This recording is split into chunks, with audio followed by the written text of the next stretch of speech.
Sa EMPO Challenge 2025, sinubok ang mga kalahok sa unattended baggage scenario upang masukat ang kanilang bilis, diskarte at pagsunod sa PNP Operational Procedure Manual na ginanap noong October 11 ngayong taon. Pinuri ni Acting Chief PNP, Police Lieutenant General Jose Melencio Nartates Jr.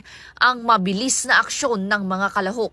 Ngunit binigyang diin ang kahalagahan ng maayos na plano, koordinasyon at tamang pamumuno sa bawat operasyon. Ang tunay na diwa ng EMPO ay hindi lamang sa bilis ng tugon, kundi sa tamang pag-assess at ligtas na pagpapatupad ng operasyon. Sa pagtatapos ng paligsahan, Manila Police District ang itinanghal na kampyon matapos ipamalas ang mahusay na koordinasyon at epektibong estratehiya sa kanilang operasyon.